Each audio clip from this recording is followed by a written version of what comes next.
మన పార్టీ జాతీయ అధ్యక్షులు మాన్యశ్రీ నారా చంద్రబాబు నాయుడు గారి ఆదేశాల మేరకు నన్ను వర్లరామయ్యను నన్ను రాష్ట్ర అధ్యక్షులు శ్రీ పల్లా శ్రీనివాస్ గారు, మంత్రివర్యులు శ్రీ గొట్టిపాటి రవికుమార్ గారు, మరో మంత్రివర్యులు శ్రీ రామానాయుడు గారు, మరో మంత్రి శ్రీమతి సవిత గారు, అలాగే ప్రభుత్వ సలహాదారు శ్రీ షరీఫ్ గారు, పార్లమెంటు సభ్యులు శ్రీ దగ్గుమెల్లి ప్రసాదరావు గారితో కలిపి ఒక కమిటీని వేయటం జరిగింది. దానికి నన్ను చైర్మన్గా నియమించడం జరిగింది.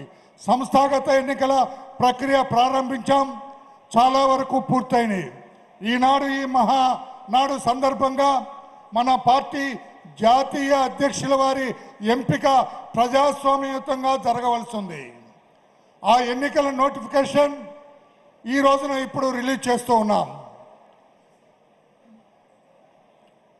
ఈరోజు 1:10 అయింది. 1:10 ఎన్నికల షెడ్యూల్ రిలీజ్ చేస్తూ ఉంది ఎన్నికల కమిటీ. 1:10 నుండి సాయంత్రం 5 గంటల వరకు కూడా నామినేషన్ల స్వీకరణ జరుగుతుంది.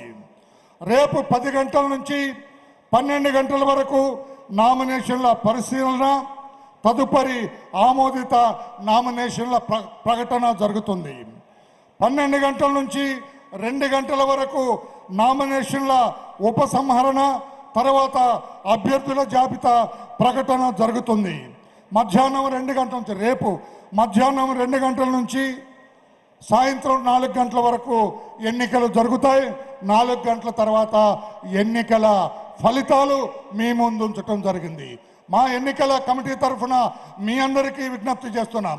ఎన్నిక ప్రజాస్వామ్యయుతంగా జరగాలి. ఎవరు మనకి అండగా ఉంటారు, ఎవరు మన పార్టీని సమర్థవంతంగా నిర్వహించగలరు, ఎవరు మనందరినీ ముందుండి నడపగలరు, ఎవరు మన పార్టీని అధికార పీఠాన మరలా మరలా మరలా మరలా అధిష్టింపజేయగలరు, వారిని సమర్థుణ్ణి మీరందరూ కూడా ఆచితూచి ఎంపిక చేయాలని చెప్పి కూడా కోరుకుంటూ ఈ ప్రకటన విడుదల చేస్తున్నా.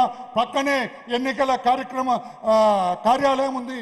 అక్కడ నామినేషన్ వేసేవాళ్ళు ఎవరైనా ఉంటే అక్కడికి వచ్చి వేయొచ్చు అని చెప్పి కూడా తెలియజేస్తున్నా. నమస్కారం, అందరికీ నమస్కారం.